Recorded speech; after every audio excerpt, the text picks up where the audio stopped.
السلام عليكم ورحمة الله وبركاته. الحمد لله رب العالمين، والصلاة والسلام على أشرف الأنبياء والمرسلين وعلى آله وصحبه أجمعين. سبحانك لا علم لنا إلا ما علمتنا إنك أنت العليم الحكيم. قال رب اشرح لي صدري ويسر لي أمري واحلل عقدة من لساني يفقهوا قولي. اللهم يسر ولا تعسر، اللهم صل على سيدنا محمد وعلى آله وصحبه وسلم، ولا حول ولا قوة إلا بالله العلي العظيم. أما بعد، Alhamdulillah, syukur kehadirat Allah Subhanahu wa Ta'ala, kerana dengan limpah kurnia, rahmat, kasih sayang dan inayah daripada Allah Subhanahu wa Ta'ala, alhamdulillah, pada malam ini sekali lagi kita sama-sama ditempatkan oleh Allah Subhanahu wa Ta'ala pada sebaik-baik tempat di rumahnya, di dalam masjid ini, alhamdulillah. Dan mudah-mudahan setiap gerak dan kerja kita, kehidupan kita senantiasa dinaungi oleh rahmat dan keberkatan dari sisinya, insya-Allah. Tuan-tuan, puan-puan, hadirin hadirat, muslimin muslimat yang dirahmati sekalian, marilah sama-sama kita membaca, merenung, menghayati dan mentadabbur 3 potong ayat yang difirmankan oleh Allah Subhanahu wa Ta'ala di dalam surah Al-Mudaththir, yaitu merujuk ayat 49, 50 dan 51, yang mana Allah Subhanahu wa Ta'ala berfirman, A'udzu billahi minasyaitonir rajim, فما لهم عن التذكرة معرضين كأنهم حمر مستنفرة فرت من قسورة. Surah Al-Mudaththir ayat 49, 50 dan 51. Di dalam ayat ini Allah Subhanahu wa Ta'ala berfirman, فَمَا لَهُمْ عَنِ التَّذْكِرَةِ مُعْرِضِينَ.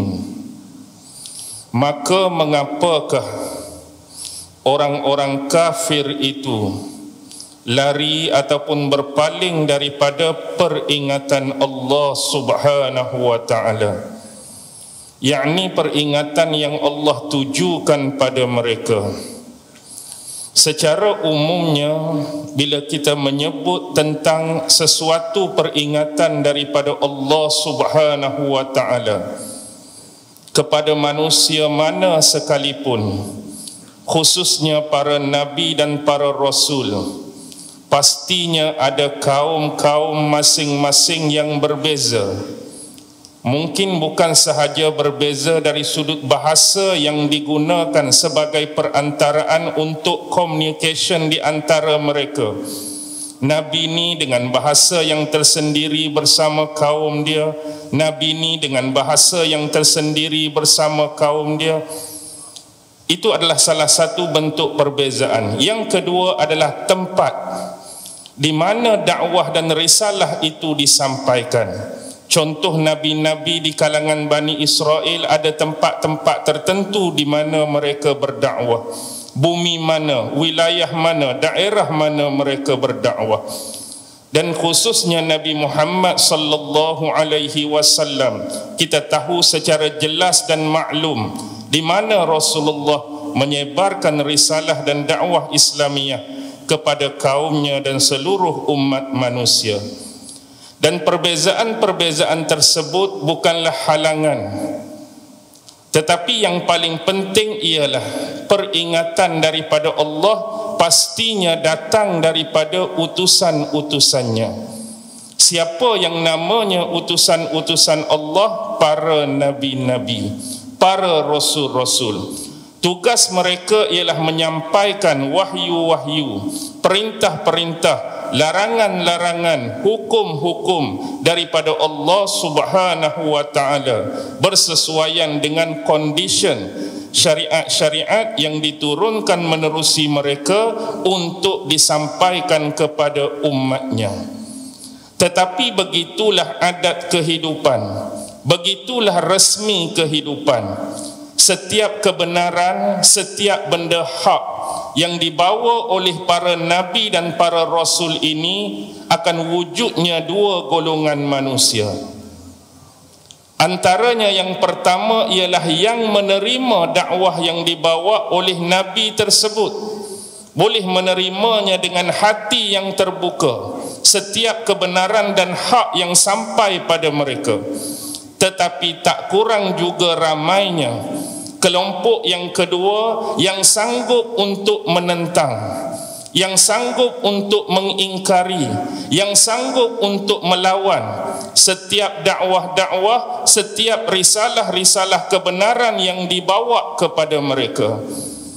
Di dalam ayat ini Allah menceritakan tentang larinya, berpalingnya orang-orang kafir terhadap peringatan daripada Allah yang sampai pada mereka. Dengan erti kata lain, mereka sedang menolak kebenaran. Mereka sedang buat apa? Mereka sedang menolak kebenaran yang sampai pada mereka. Sebagai contoh apa yang disebutkan oleh Al-Imam Ibnu Asir rahimahullah berkenaan dengan term menolak kebenaran. Apa yang dimaknakan oleh Al-Imam Ibnu Asir tentang menolak kebenaran?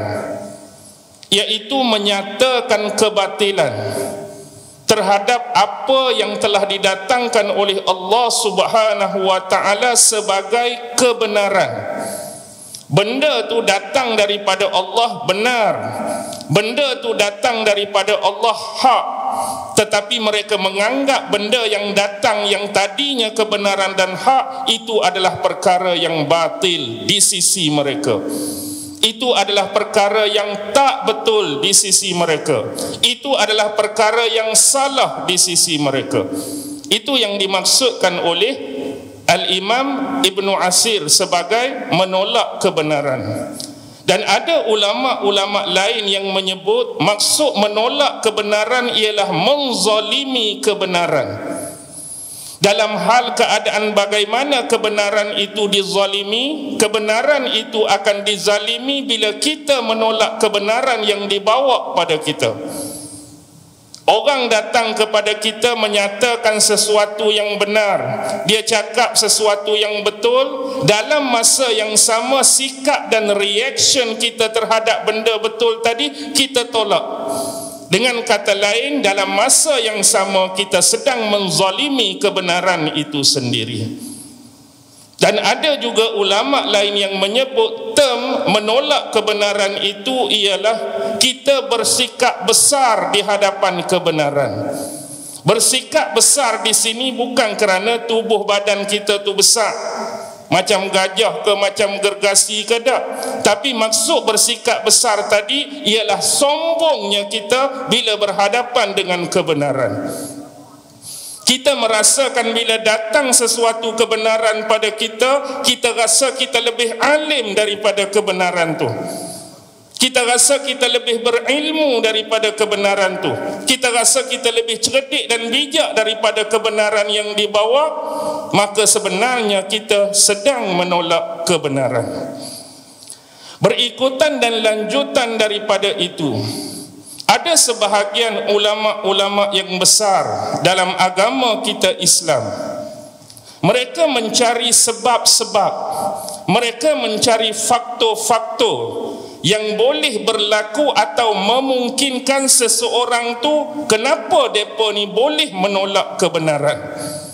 Sedangkan kebenaran itu secara jelas dan pasti datang daripada Nabi ini.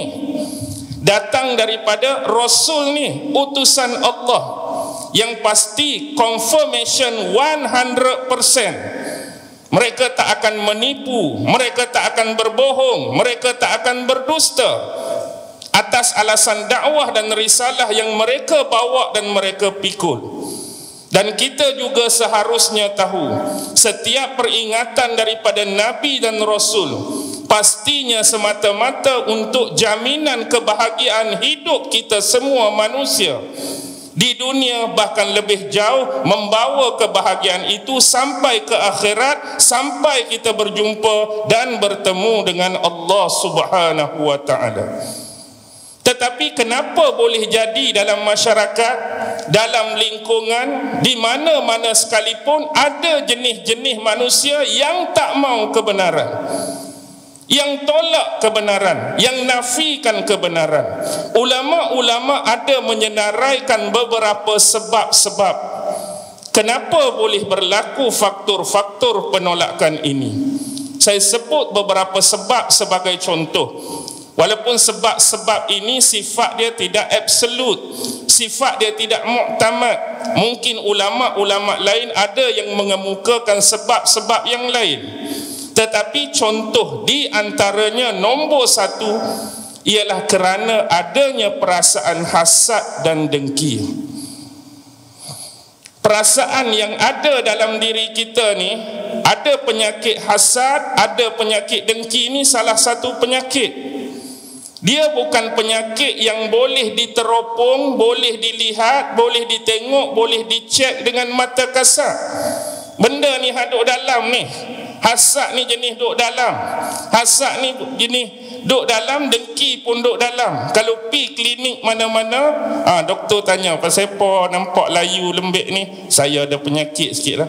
Sakit lagu mana? Hasad dengki. Ni bukan kepakaran saya lah, hampir cari orang lain. Mari klinik tu, ni bukan kerja saya lah, hampir cari orang lain. Masalah dalaman yang ni perlu diisi dengan nilai-nilai sentimen mahmudah untuk menyucikan, mengubati dan rilis benda macam ni. Antara contoh, biasanya hasad dengki ni dikaitkan dengan apa?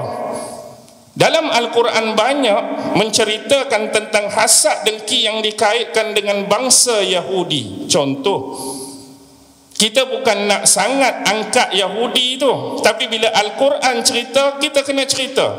Bila Rasulullah cerita, kita kena cerita. Antaranya ialah apa yang disebutkan di dalam kitab Sirah Nabawiyah karangan Ibnu Hisham. Dalam tu Ibnu Hisham bawa satu kisah yang pernah diceritakan oleh siapa? Oleh isteri Rasulullah sallallahu alaihi wasallam yang bernama Safiyah binti Huyai.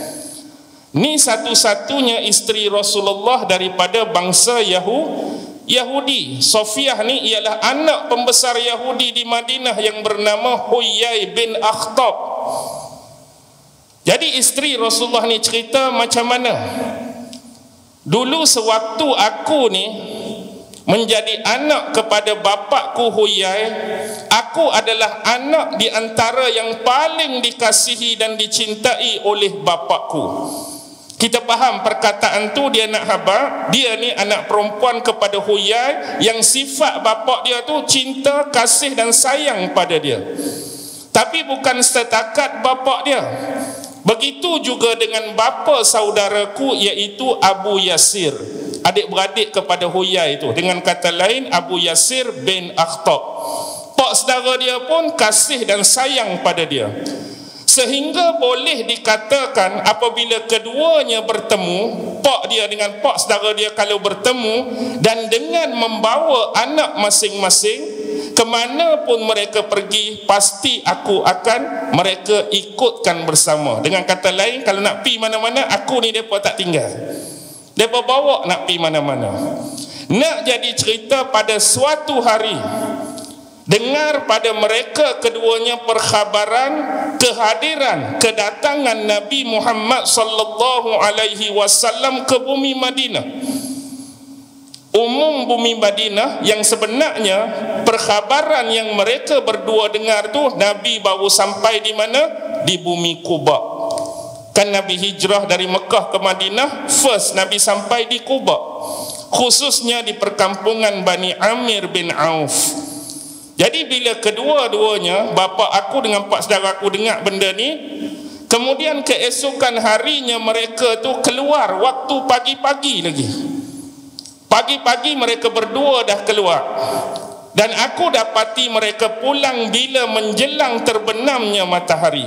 Kita boleh bayang waktu tu, pagi keluar, nak menjelang terbenamnya matahari, hampir waktu maghrib lah kita kata, mereka balik. Mereka balik dalam keadaan sangat letih. Dan seolah-olah pada muka mereka tu, raut wajah mereka tu penat sungguh, letih sungguh.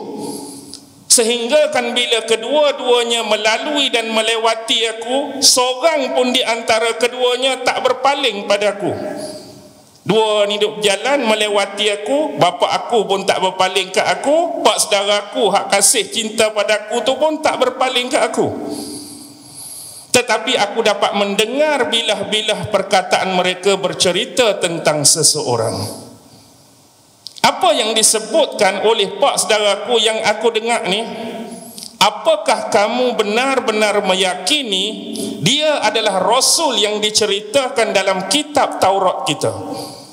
Pak saudara ni tanya bapak dia tu, apakah kamu yakin dia adalah Rasul yang diceritakan dalam kitab Taurat kita? Ya, benar. Bapak aku membenarkan, ya benar. Apakah kamu mengetahuinya dan menetapkannya tu memang benar-benar sungguh-sungguh? Ya. Jadi apakah tindakan kamu? Apakah tanggapan kamu terhadap dia, yakni Nabi Muhammad? Aku akan memusuhinya selagi mana hayat aku masih ada. Daripada 3 dialog soalan dan 3 dialog jawapan ni, kita boleh nampak satu benda. Apa dia? Hasad dan dengki tadi.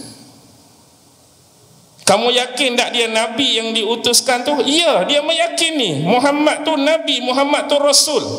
Sungguh-sungguh dah kamu tahu, sungguh-sungguh dah kamu yakin dia tu? Ya. Jadi apa sikap kamu terhadap dia? Tanggapan kamu terhadap dia? Aku akan musuhi dia selagi hayat masih ada. Ini menunjukkan bahawa mereka mengetahui dan mengerti Muhammad itu adalah seorang Nabi dan Rasul yang terakhir. Tetapi kerana hasad dan dengkinya mereka terhadap Nabi Muhammad, khususnya dalam konteks bangsanya Arab tu, kerana orang-orang Yahudi mengimpikan Nabi dan Rasul terakhir yang keluar itu dari kalangan mereka, Bani Israel. Itu impian dan harapan mereka. Tapi kekecewaan ini tidak dapat ditebus kerana takdir Allah lebih daripada mereka. Muhammad dilahirkan di kalangan bangsa Arab. Jadi poin dia di sini, perasaan hasad dan dengki seseorang boleh membawa kepada menolak sesuatu kebenaran. Contoh macam tadilah. Yang kedua, seseorang itu boleh menolak kebenaran kerana apa? Kerana keadaan dia yang berkemungkinan pada masa itu sedang hanyut, sedang leka, sedang terbuai dengan sesuatu dosa atau kesesatan yang dia tengah jalani. Contoh bagaimana? Sebagai orang Islam, kita semua tahu dan maklum bahawa perbuatan-perbuatan seperti berjudi, perbuatan seperti mencuri, perbuatan seperti berzina, perbuatan seperti meminum minuman yang memabukkan, arak dan sebagainya adalah bentuk larangan-larangan daripada Allah dalam agama. Tetapi hakikatnya dalam lingkungan kita ada sebahagian daripada orang Islam sendiri yang melanggar ketetapan dan ketentuan larangan tersebut. Dengan kata lain, ada orang Islam yang berjudi. Anda nak nafikan? Ada ke tak ada? Ada. Adakah orang Islam yang berzina? Ada. Ada orang Islam yang mencuri? Ada. Ada orang Islam yang minum arak? Ada. Itu bukan persoalan yang nak dibawa. Tetapi yang nak dibawa, bila ada orang-orang yang mempunyai kesanggupan dan keberanian untuk menasihati manusia-manusia seperti ini, Setengah orang tak berani nak cakap, tapi ada sebahagiannya yang ada kesanggupan berani. Hak kamu duk buat ni Allah marah, hak kamu duk buat ni Nabi marah, hak kamu duk buat ni agama larang. Tapi apa tindakan balik, reaction balik? Aku nak buat ikut suka aku lah, tak ada mengena dengan hang. Aku nak buat ikut suka aku lah, tak ada kena mengena dengan diri hang, keluarga hang, apa-apa. Kerana mereka sedang hanyut dengan satu-satu dosa ataupun kesesatan yang sedang mereka jalani itu, mereka sanggup menolak kebenaran, nasihat yang dibawa pada mereka. Padahal nasihat tu kebenaran, nasihat tu benda betul untuk mereka berubah jadi baik atau lebih baik. Tapi kerana mereka hanyut dengan kesesatan dan dosa tersebut, mereka sanggup menolak dengan alasan-alasan yang sengaja diciptakan oleh mereka sendiri. Tak payahlah, ni hidup aku, hidup hang, hang jaga hidup hang, aku jaga hidup aku. Macam-macam lah kita boleh tengok. Nak ayat yang lagi fantastik, ayat yang lagi bagus, tengoklah drama-drama Melayu dah. Bagaimana hak jenis-jenis macam tu tolak skrip-skrip drama tu. Tu yang kedua. Yang ketiga ialah fanatisme, yang kita panggil keta'asuban. Taksub, antara contoh ialah taksub dengan kepercayaan yang dia pegang selama ni, walaupun tu mungkin salah. Taksub dengan pemikiran yang dia pegang selama ini, walaupun tu mungkin salah. Taksub dengan akidah yang dia pegang selama ni, tu mungkin salah. Taksub dengan satu-satu kepercayaan yang mungkin salah. Tapi bila ada orang datang membawa satu-satu kebenaran, yang kebenaran yang dia dengar, yang dia terima itu bercanggah, sifat dia kontra dengan kepercayaan hak dia duk ada ni, bercanggah dan kontra dengan pemikiran dia, bercanggah dan kontra dengan aliran dia, bercanggah dengan kontra dengan nenek moyang dia yang dia percayai sebelum ni. Orang macam ni juga, bila benda ni tertunjang begitu kemah dan lama, dia sanggup menolak kebenaran yang dibawa pada dia. Kerana apa? Kerana hak benar tu dia berasa, akidah hak dia pegang ni lagi benar, kepercayaan yang dia pegang ni lagi benar, pemikiran dan aliran yang dia pegang lagi benar daripada kebenaran yang dibawa pada dia. Ini pun satu hal.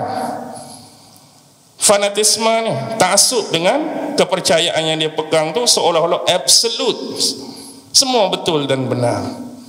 Yang keempat, iaitu orang tu tolak sebab dia akan merasa kerugian apabila dia menerima sesuatu kebenaran.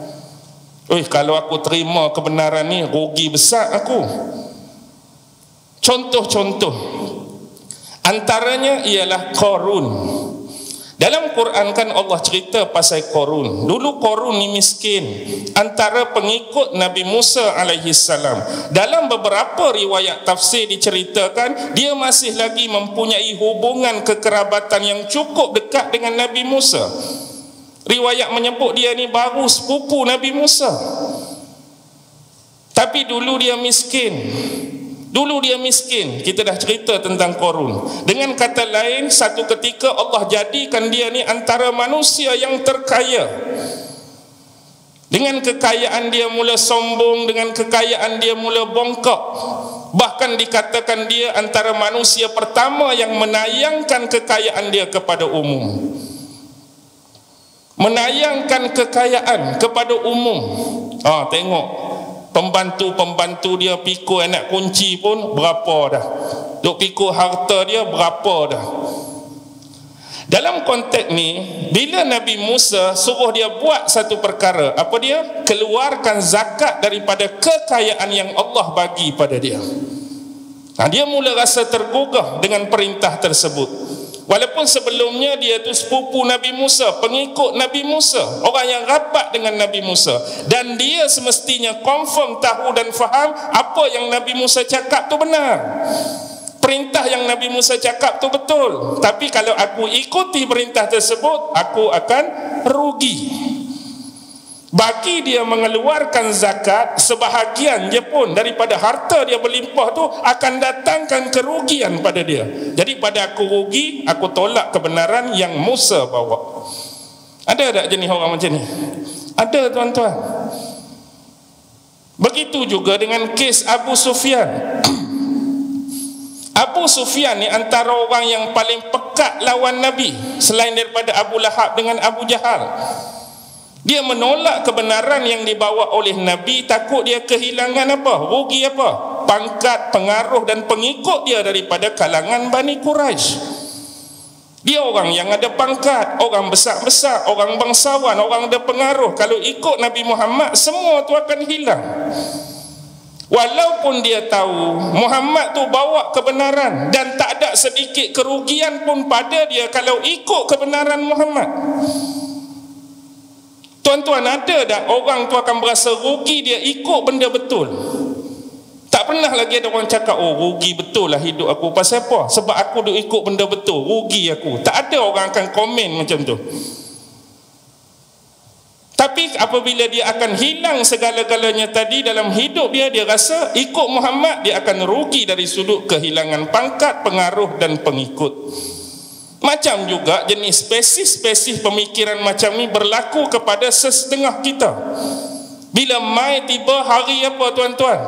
Penghulu segala hari, hari Jumaat, masih ada lagi kedapatan peniaga-peniaga walaupun orang Islam yang tak sanggup untuk tutup kedai mereka. Kerana apa? Oh, time ni lah orang ramainya, time ni lah pelanggan masuknya, tutup time ni rugilah aku. Saya sebut ni hak berlaku, ada hak berlaku, bukan semua. Tapi bila benda tu berlaku, kita kena sebut. Dia berasa rugi kalau tutup sat. Dia berasa rugi kalau tutup sekejap. Okey, tu yang keempat. Yang terakhir, yang kelima. Biasanya orang yang menolak kebenaran ini kerana apa? Kerana kesombongan. Banyak contoh-contoh dalam Al-Quran Allah sebut, tuan-tuan, tentang kesombongan. Pertama ialah Namrus. Namrus sombong dengan siapa? Sombong dengan utusan Allah yang namanya Nabi Ibrahim alaihi salam. Seolah-olah di sini kita boleh bayangkan tentang pangkat dan kedudukan. Dia ni raja. Dia ni pemerintah satu wilayah, satu lingkungan yang cukup besar, sedangkan Nabi Ibrahim cuma rakyat biasa yang mungkin kerja dia kerja orang-orang kampung biasa-biasa. Mana mungkin orang macam ni akan jauh melebihi level dan pangkat yang aku ada. Mana mungkin orang macam ni nak nasihati aku tentang sesuatu yang betul dan benar. Maka dia menolak kebenaran yang Nabi Ibrahim bawa sehingga mengaku dirinya sebagai Tuhan. Tapi Allah menghinakan dia di penghujung kehidupan dia walaupun cuma dengan seekornya nyamuk ya. Bagaimana dengan Fir'aun? Fir'aun juga sama, dia menolak kebenaran yang dibawa oleh anak angkat dia sendiri yang dia bela dalam istana dia. Nabi Musa makan dengan makanan dia, Nabi Musa minum dengan minuman dia, Nabi Musa pakai dengan pakaian dan perhiasan dalam istana dia. Tapi walaupun dia tu dekat dengan Nabi Musa, satu masa bila Nabi Musa diangkat menjadi Rasul, dia mendakwahkan kebenaran tersebut kepada bapa angkat dia yang namanya Fir'aun ni. Tapi apa tindak balas Fir'aun? Menolak kebenaran yang dibawa oleh Nabi Musa. Kita anggap tu bukan orang luar, bukan orang jauh, bukan orang yang Fir'aun tak kenal. Kalau ada sifat-sifat tadi, mungkin itulah faktor lain. Oh, hang siapa? Aku tak pernah jumpa, tak pernah kenal, tak pernah tengok muka. Berbaloi lah nak tolak. Hang siapa? Sepupu sepapak kaum kerabat, bukan orang istana. Berbaloi. Ni semua ada kedekatan. Tapi bila Musa mendakwahkan kebenaran, dia tolak. Sebab dia anggap apa? Keturunannya lebih mulia. Kerana Nabi Musa hanyalah anak angkat daripada Bani Israel, dianggap bangsa budak, bangsa kuli oleh Fir'aun. Apa lagi? Abu Lahab, Abu Jahal. Kerana status mereka lebih sikit. Apa dia? Kerana tuanya mereka lebih daripada Nabi Muhammad. Aku ni pak saudara, Hang cuma nak saudara, takkan nak saudara nak nasihat ke pak saudara. Dia tak kira lah pak saudara ke mak saudara ke siapa. Sekiranya tu kebenaran, pak saudara pun kena terima, tok pun kena terima, nenek pun kena terima. Bukan sebab usia, bukan sebab umur untuk terima satu-satu kebenaran. Amat-amat lemahnya agama kita Islam, amat-amat lemah agamanya kita Islam kalau menandakan penerimaan untuk satu-satu kebenaran berdasarkan penanda aras dia, usia dan umur. Lemahlah agama kita. Maksudnya hanya orang tua saja yang layak menasihati hak muda. Hak muda memang tak layak langsung sebab usia dia muda. Tak boleh nasihat orang tua, tak boleh sampaikan kebenaran pada orang tua. Bukan begitu aturan dia. Siapa sekalipun yang bawa kebenaran, berapa usia dia, berapa umur dia, kita kena terima. Yang masalahnya kesombongan macam ni, dia boleh pi pada dua. Satu, dia sombong dengan kebenaran yang orang bawa tu sendiri. Orang kemukakan hujah, ni kebenaran pertama. Kemukakan dalil, ni kebenaran yang kedua. Kemukakan fakta, ni kebenaran yang ketiga. Dia tolak. Bermaksud dia nombor satu tolak kebenaran yang dibawa. Lebih jauh dia tolak dua-dua. Satu tolak kebenaran, tolak pula orang yang bawa kebenaran tu. Orang hak pi cakap benda benar tu pun dia tolak. Hak ni mungkin dengan alasan level lebih kurang sama macam dia. Oh, kamu dulu lebih kurang macam aku lah, duk belaga ayam, duk belaga lembu, bawa awet, bonceng awet pisang di sini. Tiba-tiba hari ni nak nasihatkan aku, apalah. Mungkin hak hang cakap tu betul, tapi sebab hang nasihatkan aku tolak lah, aku tak terima. Ada tak orang macam ni? Ada. Kadang-kadang bukan sebab kebenaran tu, sebab dia tengok kepada title, taraf orang yang menasihati dan bagi tahu kebenaran tu, dia tolak. Kalau tolak dua-dua, lagilah haru tuan-tuan. Okey, kembali.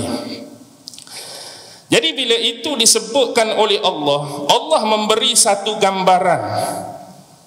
Satu gambaran, satu misal, satu simbolik keadaan orang-orang kafir sebelum ini yang lari daripada peringatan Allah tu seperti apa?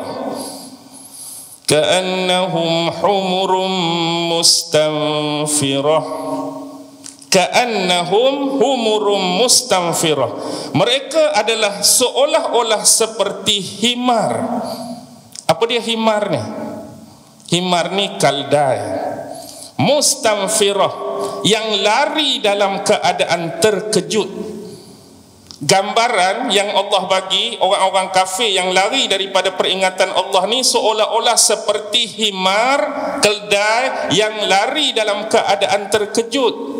Lari daripada siapa? Farrat min qaswarah. Lari daripada kejaran seekor singa. Keldai terkejut, lari daripada kejaran seekor singa. Itulah gambaran yang Allah bagi pada manusia-manusia macam ni. Baik, bila disebut kalimah humurun, keldai, Al-Imam Ibn Katsir mengatakan humurun ni min himaril wahsh, salah satu daripada salah satu daripada keldai liar. Keldai liar terkejut dia. Terkejut pasal apa? No, kawan tu duk intai. Kawan tu nak nanti rembak dia. Kawan tu nak nanti terkam dia. Siapa? Dari seekor singa. Baik, ini bukanlah ayat yang pertama dalam Quran, tuan-tuan, yang Allah berbicara mengenai haiwan atau binatang yang bernama kaldai.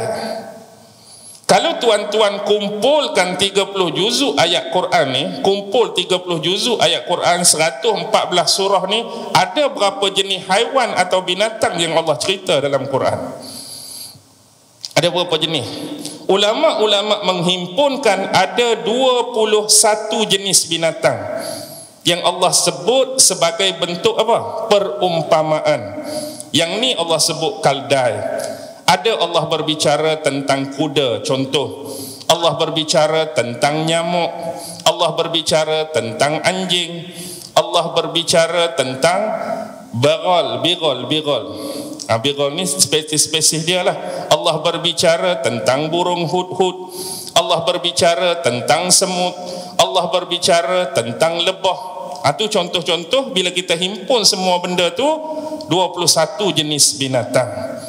Tetapi bila berbicara mengenai himar, adakah tentang keldai ni inilah satu-satu ayat dia? Tak, banyak lagi tempat lain dalam Quran Allah buat perumpamaan tentang himar, ataupun ada kisah tentang himar. Contoh, dulu saya ingat di sini ke tempat lain kita pernah berbicara mengenai salah satu Nabi Allah, yang mana kalau dalam pemahaman dan akidah orang-orang Kristian, orang Nasrani, bahawa Nabi Allah Isa itu sebagai anak Tuhan. Tetapi di sisi orang-orang Yahudi, siapa yang mereka anggap sebagai anak Tuhan? Orang Yahudi siapa yang mereka anggap anak Tuhan? Nabi Allah Uzair. Dalam Quran Allah cerita pasal Nabi Uzair yang naik seekor kaldai. Ni cerita pasal kaldai.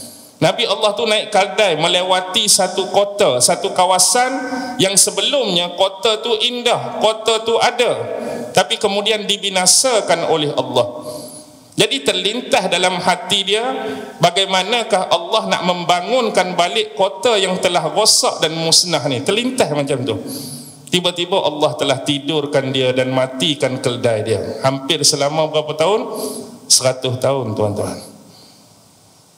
Bila Allah hidupkan kembali dia, sedarkan kembali dia, dia tengok keldai dia dah jadi apa? 100 tahun. Keldai dah tinggal tulang, dah tinggal rangka.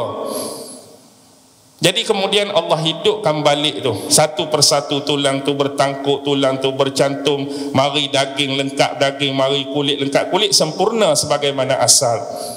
Nak memahamkan kepada dia, nak beri pengertian kepada dia, hak 100 tahun meninggal ni pun aku boleh hidupkan balik. Apatah lagi cuma lintasan hati kamu nak membangunkan kota atau satu kawasan yang rosak atau musnah. Hanya disebut kun fayakun, jadi. Tak, maksudnya di sini poin kita bukan cerita Nabi Uzair tu. Poin kita apa dia? Keldai. Ada lagi keldai. Tentang apa? Tentang perhiasan dan barang tunggangan dalam surah An-Nahl, surah lebah tu. Allah sebut kuda, Allah sebut bigal, Allah sebut kaldai, yang mana menjadi haiwan-haiwan perhiasan yang ditunggangi oleh manusia. Itu tentang tu. Ada juga keldai, Allah berbicara tentang perumpamaan manusia yang memikul kitab Taurat. Macam keldai pikul kitab Taurat. Dia pikul kitab Taurat. Keldai itu lambang apa? Kebodohan, kehinaan. Tapi benda yang dia pikul tu ilmu. Kitab Taurat. Benda yang dia pikul tu wahyu. Benda yang dia pikul tu pengetahuan. Gambaran mudah nak faham untuk ayat ni macam ni lah. Kalau kita ni rakyat, kalau kita ni penduduk sebuah negeri, sebuah negara ataupun kawasan yang mana cuaca negara kita baik, iklim tempat kita ni subur, dalam tanah kita ada macam-macam anugerah, Allah bagi mineral ke, Allah bagi petroleum ke, Allah bagi biji timah ke, tiba-tiba keadaan penduduk dia, rakyat macam kita ni hidup dalam kemiskinan dan kemelaratan. Faham tak? Seolah-olah kita tidak pandai untuk mengurus dan mengeksploitasi kelebihan yang ada sampai kita jadi macam tu.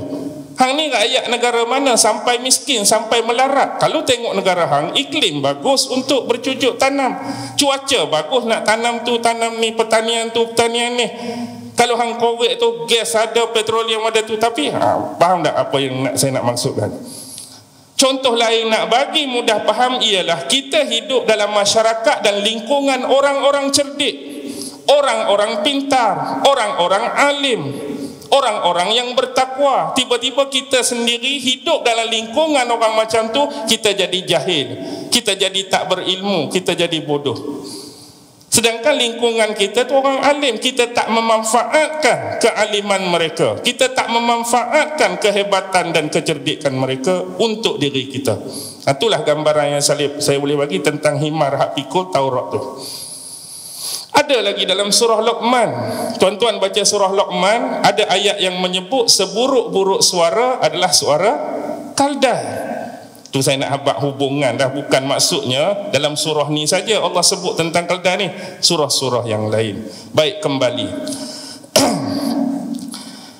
Farrat min qaswarah, iaitu lari daripada seekor singa. Jadi tafsirnya ialah, saya rujuk tafsir Ibnu Katsir karangan Al-Hafiz Abul Fida Al-Imam Ibnu Katsir rahimahullahu taala. Dia menyebutkan bahawa keadaan mereka ini sama seperti keledai liar yang lari daripada kejaran ataupun pintasan seekor singa. Dan inilah pendapat yang dipegang oleh dua sahabat besar Nabi Muhammad sallallahu alaihi wasallam. Yang pertama Abu Hurairah dan yang kedua ialah Abdullah ibnu Abbas, sepupu Rasulullah, yang bersumber riwayat tersebut daripada kedua-duanya.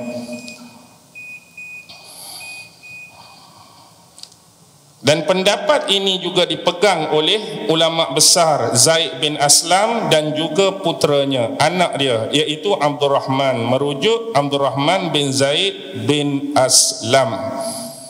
Jadi ada satu lagi pandangan yang mana ulama memaknakan qaswarah itu sebagai apa? Bukan sebagai singa. Bukan sebagai singa, tapi sebagai pemburu, seperti seekor kedai liar yang lari terkejut daripada terkaman pemburu atau kejaran pemburu. Jadi di sini qaswarah, satu ulama memaknakan dengan singa, sebahagian ulama memaknakan dengan pemburu. Hak memaknakan dengan singa kita sebut tadi Abu Hurairah, Ibnu Abbas, Zaid bin Aslam. Dan yang kedua, hak kata pemburu ni salah satu daripada pandangan Ibnu Abbas. Salah satu daripada pandangan Ibnu Abbas, inilah qaul jumhur. Baik, kenapa boleh berlaku perbezaan ni? Pertama, bila kita merujuk satu kitab, iaitu Al-Mufradat fi Gharibil Quran karangan Al-Imam Ar-Raghib Al-Asfahani, dalam tu berisi kalimah-kalimah dan perkataan-perkataan yang ganjil, aneh, pelik yang terdapat dalam Al-Quran, yang mana dia senaraikan daripada huruf alif sampai huruf ya. Jadi macam qaswarah, kita cari huruf qaf, carilah qaf, cari dalam tu qaswarah. Dia memaknakan qaswarah ni dengan tiga benda. Pertama, ya betul, ada sebahagian memaknakan qaswarah dengan singa. Yang kedua, memaknakan qaswarah dengan pemanah.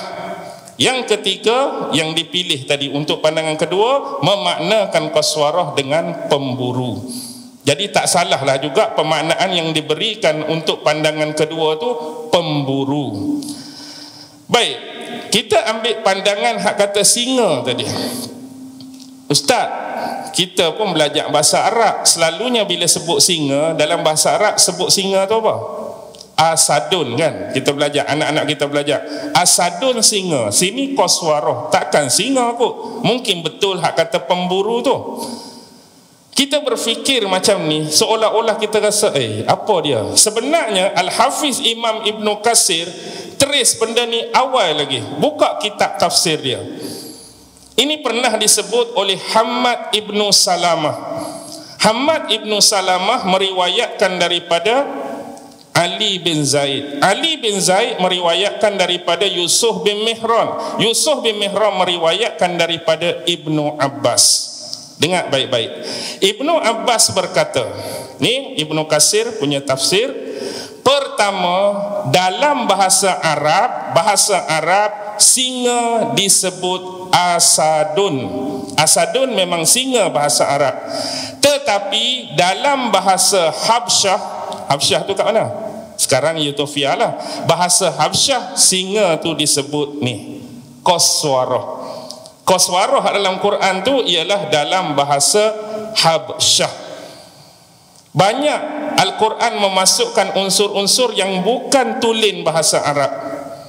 Baca dalam surah Ar-Rahman, tuan-tuan akan jumpa kalimah-kalimah tertentu yang bukan otentik keaslian dia bahasa Arab betul. Adanya bahasa daripada lahjah-lahjah dan logat-logat tertentu dimasukkan dalam Al-Quran. Antara keistimewaan dia untuk apa?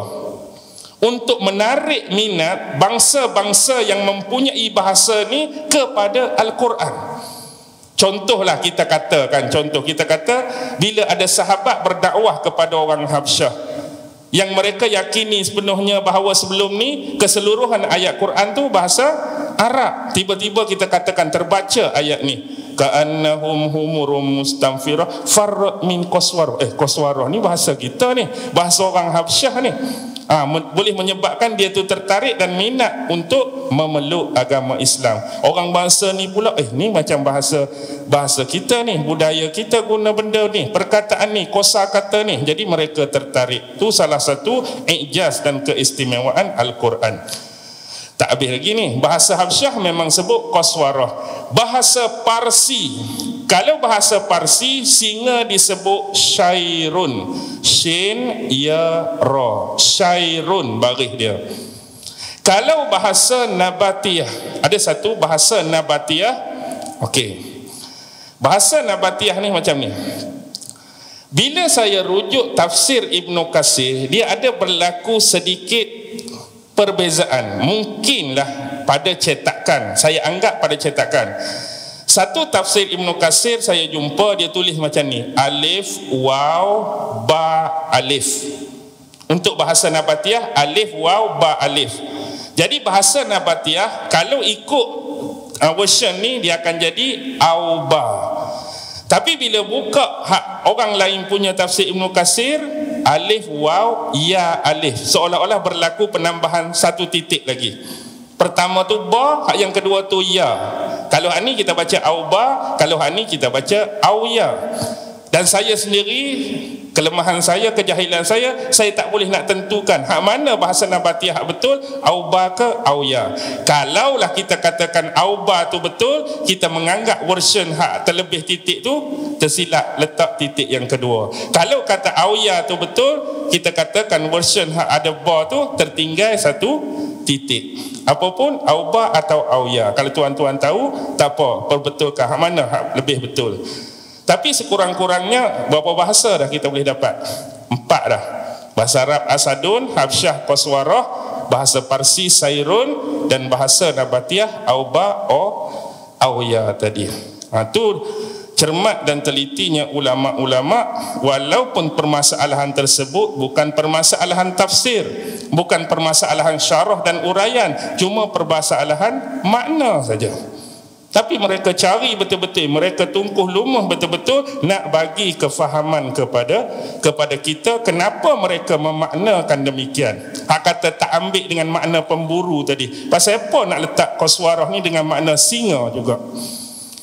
Jadi kita kena ada sifat macam tu dalam mencari ilmu. Maksud saya tidak berpada dengan satu-satu pandangan atau pendapat kita dah berasa tu adalah kemutlakan segala-galanya. Orang cakap kat aku satu pandangan ni, orang cakap kat aku satu pendapat ni, kira aku yakin hatulah yang terbaik. Belum tentu lagi. Jadi carilah pandangan dan pendapat-pendapat lain, satu untuk tambah ilmu kita, untuk luaskan wawasan pengetahuan kita. Boleh faham? Jadi kita pun dah menghampiri 8.30, jadi saya berhenti dulu setakat ni. Mudah-mudahan perbahasan kita berkaitan surah Al-Mudassir 49, 50, 51, walaupun ayatnya pendek tapi dapat menambahkan sedikit ilmu dan pengetahuan kita berkaitan dengan firman-firman yang diwahyukan oleh Allah kepada Nabi Muhammad sallallahu alaihi wasallam. Mudah-mudahan kita semua sentiasa diberi kefahaman yang benar, jalan yang benar sebagaimana yang diikuti oleh para sahabat dan aulia-aulia illah, insya-Allah. Amin. A'udzu billahi minasy syaithanir rajim. Bismillahirrahmanirrahim. Allahumma innaka ta'lam anna hadhihi al-quluba qad ijtama'at ala mahabbatik والتقت على طاعتك وتوحدت على دعوتك وتعاهدت على نصرة شريعتك فوثق اللهم رابطتها وأدم ودها واهدها سبلها واملأها بنورك الذي لا يخبو واشرح صدورها بفيض الإيمان بك وجميل التوكل عليك وأحيها بمعرفتك وأمتها على الشهادة في سبيلك إنك نعم المولى ونعم النصير وصلى الله على سيدنا محمد وعلى آله وصحبه وسلم والحمد لله رب العالمين الله أكبر.